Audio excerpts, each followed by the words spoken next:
Hey everyone, PushingUpRoses here. Welcome back to my channel. Today I just have a quick Q&A for you guys. These were pulled from my patrons on my Patreon campaign. If you're interested in becoming a patron and supporting me directly, the link is in the description.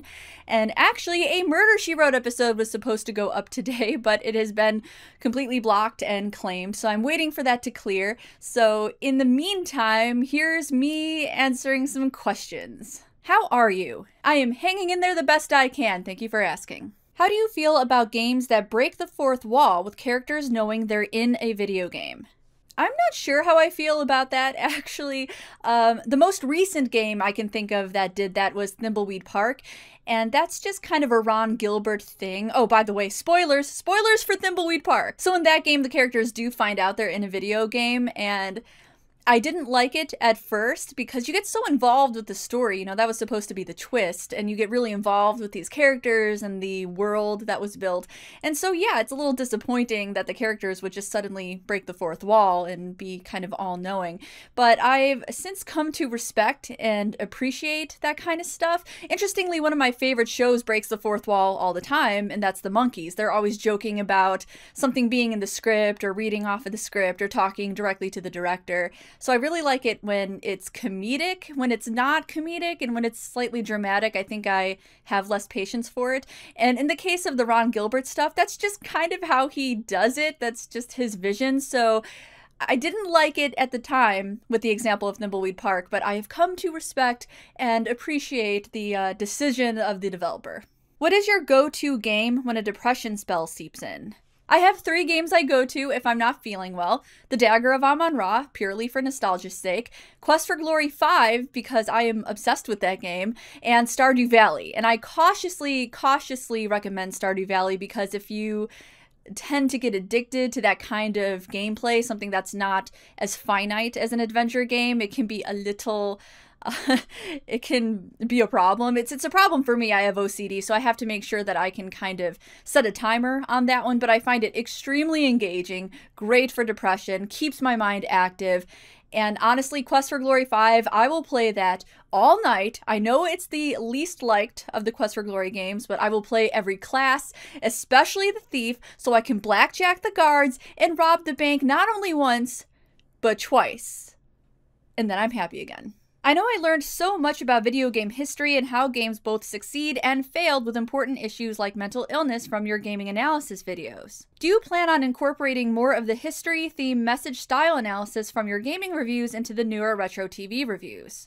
Yeah, definitely. I think I've already kind of done that with the Lizzie McGuire episode where I covered a very special episode that dealt with an eating disorder, and I used my own experience to kind of reinforce my points and examples about why that episode didn't work. I do try to bring messages and really good points into the TV stuff. It's obviously not going to be as obvious in the Murder, She Wrote stuff because that's just kind of for fun. I did that series for fun, but I recently picked up a couple seasons of Monk, and because I do have obsessive compulsive disorder, I thought it would be a good idea to analyze whether the show dealt with OCD well. Did it glorify it? Did it give people with OCD hope and stuff like that? So in a word, yes, I do plan to incorporate, you know, more themes and messages like that. I'm sorry about my bird. You can probably hear her. She's very upset that I'm talking to someone and not her for like 5 minutes. So you might hear her whining in the background. I'm so sorry. What's your high score on Simon? I don't think I've ever played Simon, so 0, I guess. Any fun memories of the PBS show Wishbone? I actually didn't watch Wishbone, so I don't have any particular memories. The dog is very, very cute. If you're interested in Wishbone stuff, my friend Brutal Moose on the channel Brutal Moose, I think he's covered some Wishbone stuff, so be sure to check that out. Now that you're switching things up with more TV reviews, what are some of the shows and genres you like to watch the most? Well, if it wasn't painfully obvious enough already, I love murder mystery dramas like Murder, She Wrote, Columbo, Diagnosis Murder, even though it's been a long time since I've seen Diagnosis Murder. I love shows like that. And kind of leading into that, I also have a big soft spot for things like Forensic Files and going even further into that, unsolved mysteries. I especially like to watch unsolved mysteries at night, so I have nightmares and can't sleep. It's just the best. I also like a lot of classic sitcoms like Get Smart, The Monkees, Cheers, things of that nature. All those things that you can find on Netflix, all of the kind of retro sitcom style stuff from the 60s, 70s, 80s. I love that. The Golden Girls is one of my favorite sitcoms to watch. Really anything, you know, kind of older. I had older parents and thus we watched older television shows. Hi there, I also have a YouTube channel for almost 6 years now.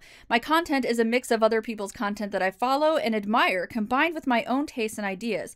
That made me think that maybe the channels I love to watch, like yours, could also have other channels that inspired them to create. Could you share them with us? I'm not really inspired by full channels per se. In fact, the main thing that inspired me to even do my channel was a little bit different. I didn't necessarily see other people doing it and think, oh, I'm going to do that too. It was part of it, but the biggest reason I wanted to start this channel was to do something in spite of myself, in spite of my body dysmorphic disorder. So I wanted to prove to myself that I could do it. I already wanted to do it. It just seemed really fun and I felt like I had a lot of stuff to say and I thought that maybe I had the personality for it, maybe the writing skills, but the biggest reason I wanted to do this and the biggest reason I try to put the effort into doing Q&As is so I can prove that I can do it and have a sense of normalcy when it comes to BDD and OCD and depression. So that was my main inspiration. I saw other people do it. I thought maybe or not I could do it. I'm mixing my words here. I didn't know if I could do it or not. I wanted to prove that I could do it. I am, however, inspired by individual videos. Every now and then I'll see something that really inspires me. A video by Brutal Moose, for example, a video by my friend Dominic Noble. He actually did a video that inspired my Brave Little Toaster video, which was his adaptation review on Roger Rabbit. So I wouldn't say that these channels as a whole inspire what I do. I'd like to think that I kind of hopefully bring a little bit of an original personality, you know, to the world. Wow, that's really cocky. I apologize. But every now and then I will see a specific video that kind of inspires me and what I should be working on and stuff. That was a rambly answer. I hope that made sense. I really like your fashion sense. Where do you get the bulk of your outfits? Really just online. I really like Hot Topic's online store specifically. I don't recommend going into Hot Topic anymore. They've gone through a lot of changes and they're more of a merch store these days. You can get a ton of merch. I mean, if you want Pop Funko figures, you just go to Hot Topic. They have an entire wall of that stuff. It's less emphasis on the fashion these days, more emphasis on franchises and stuff like that. But their online store is actually really good, where they have a lot of different designers and you can just see them all on the webpage. I also like Black Milk Clothing, Killstar. Sometimes I'll buy something from Creepsville 666, and sometimes I'll just find something on Etsy, but the majority of stuff I buy is definitely online.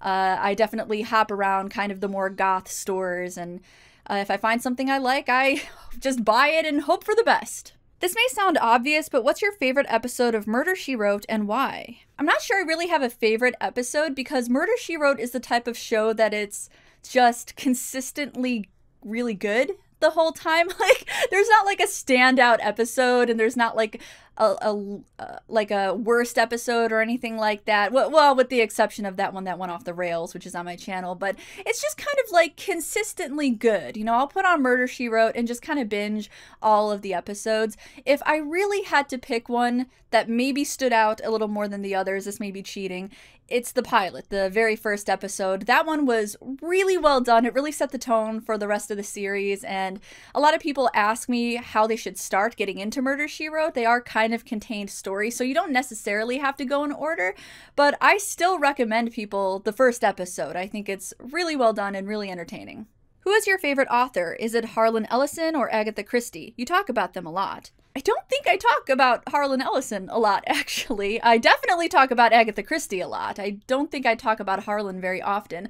I do like some of his work. I mentioned him when he passed away, and I of course mentioned him in my I Have No Mouth and I Must Scream computer game review.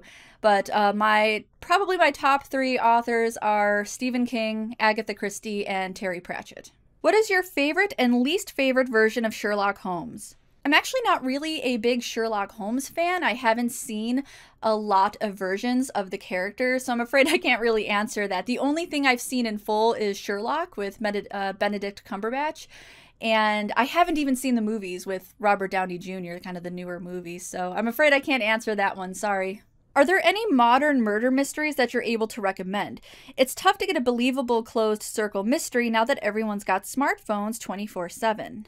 I'm guessing you mean like a mystery kind of set in modern day times based on your comment about the smartphone, because if we're talking modern mysteries that were made recently, a lot of people love Miss Fisher's Mysteries. I don't know if that's the name of the show, the Miss Fisher's Mysteries. I have not gotten a chance to watch it yet, but it's apparently very, very good. People recommend it to me all the time, and if people are in fact recommending that to me, then I have to assume that it's pretty good. So that is a modern mystery. It's just not set in modern day.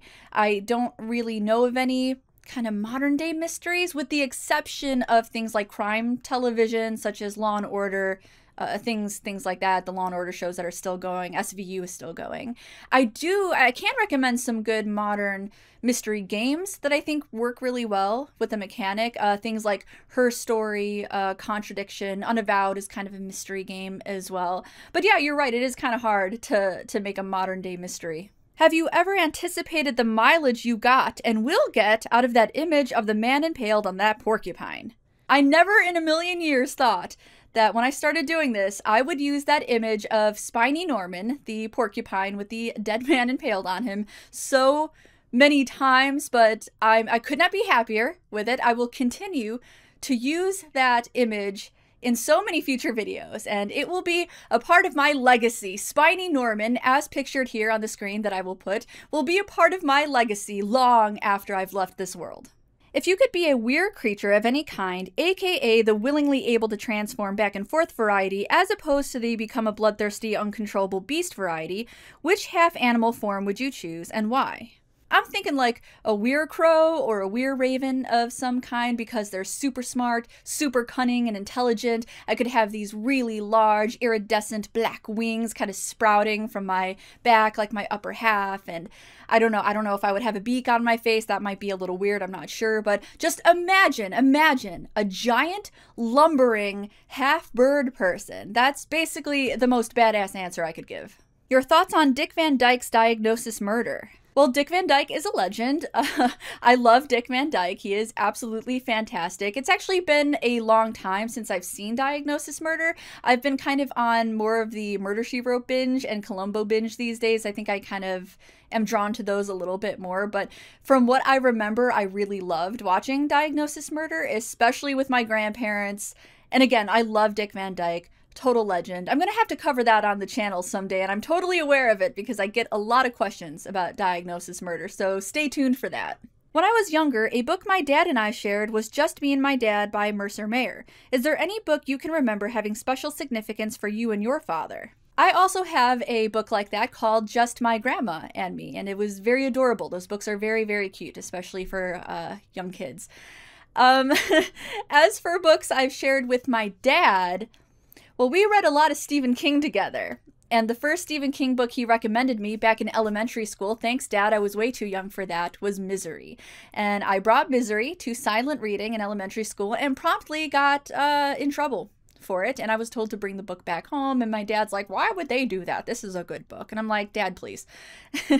So I suppose if I did share a book that had like special significance to me, it would probably be Misery or Needful Things. We used to watch all of the Ooh, I just hit the mic. Hopefully you didn't hear that. We used to watch all of the Stephen King made-for-TV miniseries and the movies as well. Great memories watching those with my dad. Thanks for that, Dad. Yeah, now I'm a messed up adult, but thank you so much for the memories.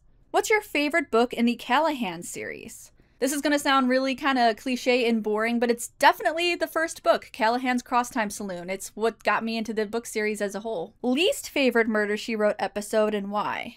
I think this kind of harkens back to what I was saying about like my favorite episode of Murder, She Wrote. I don't necessarily dislike any of them or consider one kind of worse than the other. Some of them are not as interesting, but I don't really have a least favorite. There's not one that kind of like sticks out as being like the worst Murder, She Wrote.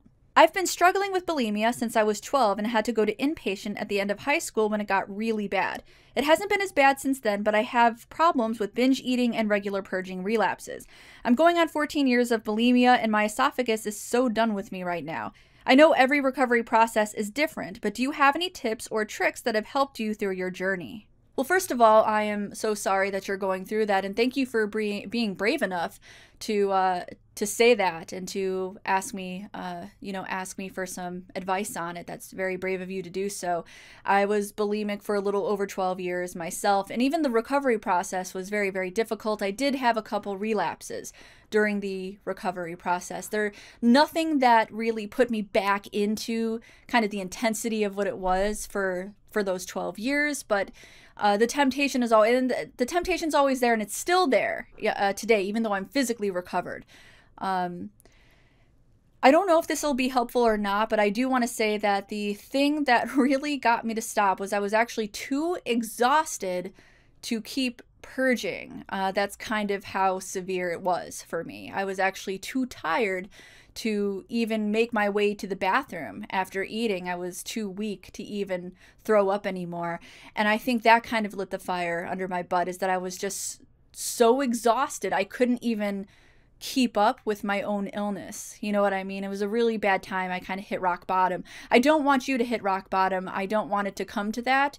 I think another really important part in kind of dealing with bulimia and getting help for bulimia is being really honest with people, even if it's really uncomfortable. And that might sound like a mundane piece of advice, but I think people who don't have an eating disorder don't realize how secretive it is and how ashamed we feel about our behaviors.